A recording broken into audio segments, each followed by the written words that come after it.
Hello friends, आप सब कैसे हैं? उम्मीद करते हैं कि आप सब अच्छे होंगे। आज हम क्लास 10 का प्रश्नावली 1.1 पढ़ाने वाले हैं, जिसमें अभाज्य गुणनखंड दिया है। आज इसको हम एक बेहतरीन ढंग से पढ़ने का प्रयास करेंगे। तो आइए प्रश्न पहला को हम सॉल्व करते हैं।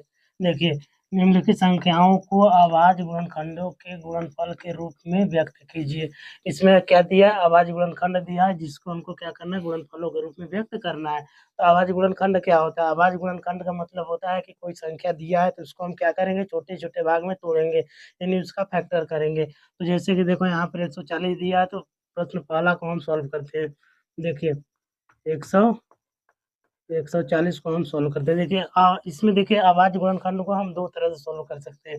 एक तो आप इसी जगह क्या करेंगे? इसका गुणनखंड कर सकते हैं, या तो आप इसको एलसीएम के द्वारा गुणनखंड कर सकते हैं। तो इसको हम क्या करेंगे? एलसीएम के द्वारा गुणनखंड करते हैं।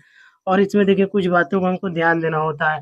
अगर जिसके इकाई अंक में, यानी जिसके पीछे में अगर सम संख्या है, तो हमेशा क्या होगा कि 2 से कटेगा। यानी कि जैसे 0 हो गया, 2 हो गया, 4 हो गया, 6 हो गया, 8 हो गया। अगर यह पांचों संख्या अगर पीछे है, तो वह 2 से कटेगा।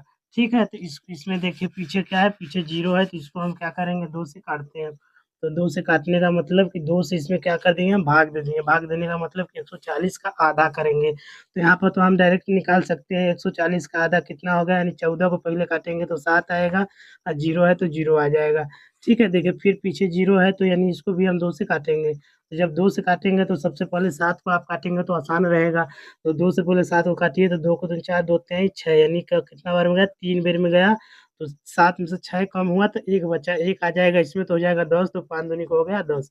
अब देखिए, यहाँ पर पीछे क्या है कि विषम संख्या आ गया। तो देखिए, अब यानी कि 2 के बाद हम क्या करेंगे? 2 के बाद हम 3 से काटेंगे। तो 3 से काटने का देखिए कुछ नियम होता है। यानी हम इसको दोनों को जोड़ेंगे। अगर जोड़ने के बाद अगर 3 से कट रहा है, जो संख्या आएगा अगर वो 3 से कटेगा, तो समझो वो 3 से कट जाएगा। इसे 3 और 5 को जोड़ेंगे तो कितना आ जाएगा? 8। तो 3 से 8 कटता है, 3 से 8 नहीं कटता है, तो इसको हम क्या करेंगे? 3 से नहीं काटेंगे। तो 3 के बाद क्या आता है? 5 आता है। देखिए, 5 से कटेगा क्यों? अगर देखिए, 5 से काटने का मतलब हुआ कि अगर किसी के पीछे अगर 5 है, तो वो 5 से कटेगा। ठीक है, लेकिन हम एक बार 3 से उसको देख लेंगे जोड़कर, तो फिर हम 5 से काटेंगे। अब इसको 5 से काट दीजिए। 5 इसको अगर हम काटेंगे तो कितना बार में कटेगा? 5 इसमें काटेंगे तो 7 पूरे 35 होता है। अब इसमें 7 से इसको काट दीजिए, एक बार में पूरा कट गया। अब देखिए, हम 140 का गुणनखंड तो कर लिए, लेकिन अब क्या करेंगे? इसको हम गुणनफल के रूप में व्यक्त करते हैं। तो यहाँ पर देखिए, 2 है तो 2 लिख दीजिए। ठीक है, अब 2 कितने बार आया है? 2 बार आया है 2, तो यानी कि हम 2 के घात पर लगा देंगे 2। ठीक है, और गुणा फिर 5 है तो 5 हो जाएगा, फिर गुणा में हो गया 7। ठीक है, हमारा क्या हो जाएगा? ये हमारा आंसर हो जाएगा। ठीक है, आप लोग समझ गए होंगे। बस ऐसे ही इसको भी हम क्या कर देंगे? सॉल्व कर देते हैं। ठीक है, देखिए, प्रश्न पहला को हम लोग सॉल्व कर लिए। अब इसको करते हैं हम प्रश्न दूसरा को सॉल्व। तो प्रश्न दूसरा को हम सॉल्व करेंगे तो क्या दिया प्रश्न दूसरा में? 156। तो इसको आप क्या कर दें? इसको भी काट लें। देखिए, पीछे क्या है? सम संख्या है, तो इसको हम 2 से काटेंगे। तो 2 से काटिए। 2 से आप सबसे पहले 15 को काटिए। तो 15 से, यानी 2 से अगर 15 में भाग देंगे तो कितना बढ़ जाएगा? 2 को 2 4, 6 2 चौक 8, 2 15, 2 छक 12, 2 14, 2 साते 14, 7 बार में, यानी 15 में से 14 कम हो गया। यानी दो 2 साते 14 का मतलब कि 15 में से 7 घट गया, यानी कम हो गया। जब 15 में से 14 घटेगा तो बचेगा 1। 1 कहाँ आ जाएगा? 1 आ जाएगा इसमें, तो ये हो जाएगा 16। 2 से इसको काट देंगे तो कितना बार में कटेगा? 8 दूनी का 16। अभी भी देखो, पीछे क्या है? विषम से, अरे, सम संख्या है, तो इसको भी हम 2 से काटते हैं। तो 2 से आप काट देंगे 7 को, तो 3 बार में कटेगा, बचेगा 1। तो 1 आ जाएगा इसमें, तो यह हो जाएगा कितना? 18। तो 9 दूनी का हो जाता है 18। ठीक है, अब इसको देखिए। अब तो हम 2 से काट लिए। अब यहाँ पे देखिए, विषम संख्या यानी 9 आ गया, तो इसको हम देखेंगे कि अब किससे कट रहा है। तो 2 के बाद हम देखते हैं 3 से। तो 3 से देखने के लिए क्या करेंगे? हम इसको जोड़ेंगे। तो ये यानी देखो, 3 और 9 को जोड़ देंगे तो कितना आ जाएगा? 12। 12 यानी कि 3 से कट जाता है। ठीक है, 3 चौक के 12 कटता है 3 से। तो यानी ये जो संख्या है 39 है, 3 से कट जाएगा। तो 3 से काटिए, तो 3 से कटेंगे तो 3 एक कम 3, फिर 3 से इसको काट देंगे तो 3 तरीके 9 हो जाएगा। ठीक है, अब यहाँ पे देखिए 13 आ गया। तो 13 एक विषम संख्या जो खुद से करता है, तो इसको हम काट देंगे। ठीक है, अब प्रश्न तीसरा को देखिए। अब इसको हम क्या कर देंगे? गुणनफल के रूप में व्यक्त कर देते हैं। 2 है, 2 के घात पर लिख दीजिए 2, क्योंकि 2 2 ठे है। ठीक है, अब 3 है तो 3 लिख दीजिए, और 13 है तो 13, यह हमारा क्या हो जाएगा? आंसर हो जाएगा। ठीक है, आप क्या करते हैं? प्रश्न तीसरा को हम सॉल्व करते हैं। देखिए प्रश्न तीसरा को क्या कर देते हैं, हम सॉल्व करते हैं। तो प्रश्न तीसरा में क्या दिया है, प्रश्न तीसरा को सॉल्व करते हैं। देखिए कितना दिया है, 38 और 25। अब इसको देखिए आप चेक करिए कि किससे कट रहा है। पीछे पहले हम देखते हैं, तो पीछे यानी कि विषम संख्या है तो 2 से नहीं कटेगा, तो इसको हम 3 से देखेंगे। 3 से देखने के लिए हम क्या कहते हैं, सबको जोड़ देंगे। तो जोड़ दो, 3 प्लस में 8 और प्लस में 2 और प्लस में 5। ठीक है, इसको जोड़ो कितना आएगा, 11। 11 दो कितना हो जाएगा, 13। 13 5 कितना हो गया, 18। यानी 18 जो होता है वो 3 से कटेगा। ठीक है, 3 छक 18, 3 से कटेगा तो मतलब यह संख्या क्या होगा, यह संख्या 3 से कट जाएगा। तो 3 से इसको काटिए, तो 3 से अगर इसको काटेंगे तो 3 एक कम, 3 एक बार में यह कट गया। अब 3 से 8 में भाग देंगे तो 3 के 3, 3 दूनी के 6, 3 3 के 9, 9 बेसी जा रहा है तो 2 बार में आएगा 6, तो यहाँ पर 2 लिखो। यानी 8 में से 6 क्या हुआ, 8 में से 6 कम हो गया, तो जो बचा कितना, 2 2 आ जाएगा इसमें, तो कितना हो जाएगा 22। 3 से काटेंगे 22 को तो 7 बार में कटेगा 21, तो बचेगा कितना, 1 1 आएगा इसमें तो हो जाएगा 15। 3 से काटेंगे तो 5 बार में यह कट जाएगा। ठीक है, अब इसको फिर आप चेक करिएगा 3 से कट रहा है कि 5 से कट रहा है। तो 3 से इसको जोड़ दीजिए, 1 और 2 कितना होगा, 3 होगा। ठीक है, 7 3 10 होता है, 10 10 5 15, यानी 15 भी 3 से कट जाएगा। ठीक है, तो इसको भी हम 3 से क्या कर देते हैं, काट देते हैं।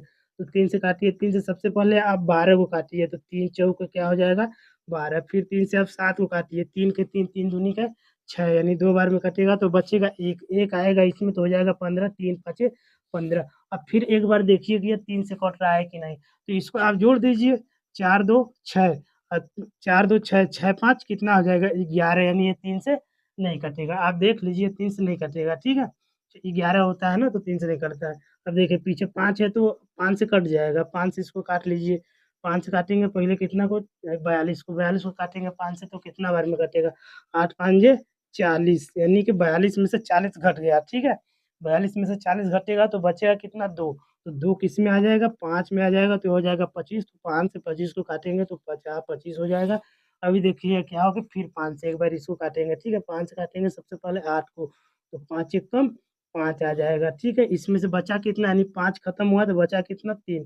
3 आएगा इसमें तो हो जाएगा 35, तो 7 बेरी में कट जाएगा 35।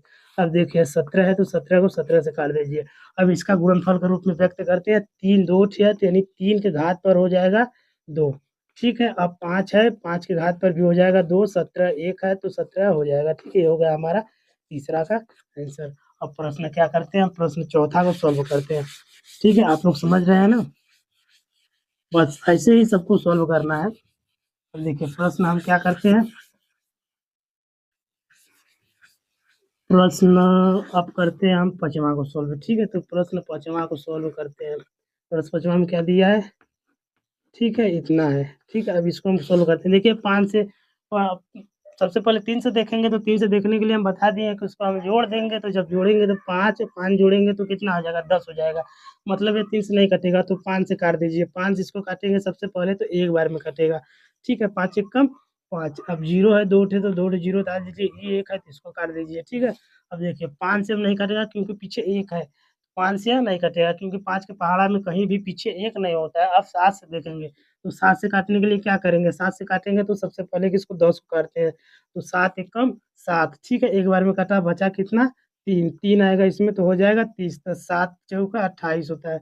ठीक है, 28 यानी बचा 2 2 आ जाएगा इसमें तो हो जाएगा 21, तो 7 त्रिक 21 होता है, यानी 7 से यह कट जाएगा। तो 7 से सबसे पहले आप किसको काटिए, 10 को काटिए, तो 7 एक कम 7 एक बार में यानी 10, 7 एक कम 7 यानी 7 कट गया, कम हो गया, तो बचा कितना, बचा कितना, 3 3 आ जाएगा इस जीरो में, तो आगे जुड़ जाएगा 3 तो हो जाएगा 30, यानी 7 से काटेंगे इसको तो 7 चौक 28 होता है, 4 बार में ही कटेगा, तो यानी 30 में से 28 कम होगा तो बचेगा 2 2 आएगा इसमें तो हो जाएगा 21, तो 7 से काट देंगे तो 7 त्रिक हो जाएगा 21। ठीक है, अब देखिए इसको हम काटते हैं फिर। अब इसको 7 से काटेंगे, 7 से काटेंगे तो कटेगा, 7 से काटिए पहले 14 को, तो 7 के साथ 7 दूनी में 14 कटेगा, लेकिन 3 बच जाएगा तो 7 से नहीं कटेगा। ठीक है, 7 के बाद किससे देखेंगे हम, 7 के बाद अब देखेंगे हम अब 11 से, तो 11 से काटेंगे तो 11 एक कम 11, यानी 11 यानी 14 में से जब 11 कम होगा तो बचेगा कितना, 3। 3 बचेगा तो 3 इसमें आ जाएगा तो हो जाएगा 33, तो 11 3 33, यानी 3 11 से कट जाएगा, तो 11 से अब इसको काट दीजिए तो 11 एक कम 11, यानी 11 कम 11 यानी 14 में से 11 कम हुआ तो बचा 3, 3 आ जाएगा इसमें तो हो जाएगा 33, तो 3 बार में यह कट जाएगा। अब 13 है तो 13 को एक बार में काट लीजिए। अब ठीक है, अब इसको हम गुणनफल के रूप में व्यक्त करते हैं। तो 5 1 है तो 5 को अकेले रहने दो, 7 को अकेला रहने दो, 11 भी अकेला है और 13 हो जाएगा ये हो गया हमारा आंसर। ठीक है, अब प्रश्न आखिरी बचा जो कि इसमें का, हम इसको भी सॉल्व करते हैं। बस ऐसे ही सॉल्व करना है। देखिए, अब प्रश्न बचा कितना, लास्ट प्रश्न है। ठीक है, प्रश्न 5वां सॉल्व करते हैं। तो इसमें क्या दिया है, इसमें दिया है देखिए 74 दिया और दिया है इसमें 29। ठीक है, इसको देखिए आप काटते हैं तो आप लोग को पता है कि 3 से पहले देखेंगे, क्योंकि यहाँ पर देखिए क्या है, विषम संख्या यानी 9 है तो 2 से नहीं कटेगा। 3 से देखेंगे तो 3 से चेक करिए आप, चेक करिए, इसको जोड़ेंगे तो 11 हो जाएगा, 11 2 जोड़ेंगे तो यानी यह नहीं कटेगा, 22 आ जाएगा ना, इसको यानी जोड़ने पर आ जाएगा 22, तो 3 से नहीं कटेगा। इसके बाद में क्या देखेंगे हम, इसके बाद अब डायरेक्ट 7 से देखते हैं तो 7 एक कम 7 आ जाएगा, 7 से 42 पूरा कट जाता है। ठीक है, तो 7 से भी नहीं कटेगा, शेष बच जाएगा ना। 11 देखेंगे, 11 से हम इसमें करेंगे, इस 74 में करेंगे तो 11 छक्का 66 यानी बचेगा, 74 में से 66 कम होगा तो बचा कितना, 8, 8 इसमें आ जाएगा तो हो जाएगा 82 यानी 77, यानी काटेंगे 7 बार में तो यह भी नहीं कटेगा। ठीक है, 11 से भी नहीं कटेगा, 13 से काटते हैं तो 13 का 13, 13 दूनी का 26, 13 24 तारीख 13 चौका 52, 13 पच्चे 65। ठीक है, 65 यानी ये 13 से भी नहीं कटेगा। आप लोग देख लीजिएगा। नहीं, ये 13 से भी नहीं कटेगा। ठीक है, अब इसके बाद हम क्या करते हैं, 17 देखते हैं तो 17 34 17 था 51, 17 चौका 68 यानी 68 का 74 में से अगर 68 कम होगा तो बचेगा कितना, 6 6 आएगा इसमें तो 3 बार में 51 ये कट जाएगा। ठीक है, 17 से काट लेते हैं तो 17 से काटेंगे तो 4 बार में कितना आ गया, 68, 17 चौका 68 बचा कितना, 6 6 आ जाएगा इसमें, 3 बार में होता है 51 यानी कि 62 में से 51 घटेगा तो बचेगा 11, 11 इसमें आ जाएगा तो 119 हो जाएगा, यानी 7 7 बार में कट जाएगा ना, 17 7 17 7 119। ठीक है, अब इसको देखिए 17 से इसको अब देखिए कटेगा, 17 से या कटेगा, 17 34 17 23 नहीं, 17 से या नहीं कटेगा। ठीक है, अब इसको हम किससे काट देते हैं, इसको देखिए अब 19 करेंगे तो 19 को 19 19 दूनी का 38। ठीक है, 19 को 19 19 दूनी का 38 यानी कि 43 में से अगर हम 38 को घटाएंगे तो कितना बचेगा, हमारा यहाँ पर 5 बचेगा, 5 इसमें आ जाएगा तो हो जाएगा 75, 19 को 38 19 का अरे 57 57 होगा ना, यहाँ पर 5 आएगा तो 57 यानी कट जाएगा। ठीक है, 19 से इसको काट लीजिए तो ये 2 बार में यह कटेगा तो इसमें 5 बचेगा तो 5 इसमें आ जाएगा, 23 बार में यह कट जाएगा। ठीक है, फिर ये 23 से इसको काट लीजिए, इसका यानी गुणनफल में हम करेंगे तो कितना आ जाएगा। ठीक है, हो गया हमारा आंसर। देखिए थोड़ा सा समय लगेगा लेकिन आप लोग सोच समझ कर इसको करिएगा, हो जाएगा। ठीक है, और इसमें कुछ बात यह है कि देखिए सम संख्या में 2 ही एक ऐसा सम संख्या है कि बस उसी से हम यानी कि हम काट सकते हैं, बाकी हम सम संख्या से किसी भी सम संख्या से नहीं काटेंगे। ठीक है, बस 2 से यानी हम सभी सम संख्या को काटेंगे, अब उसके बाद में हम फिर विषम संख्या से ही पूरा काटते चले जाते हैं। ठीक है ना, हाँ तो बस यही इसमें था, आप लोग इसको अच्छा से सॉल्व कर लीजिएगा एक बार खुद से अपने से। ठीक है।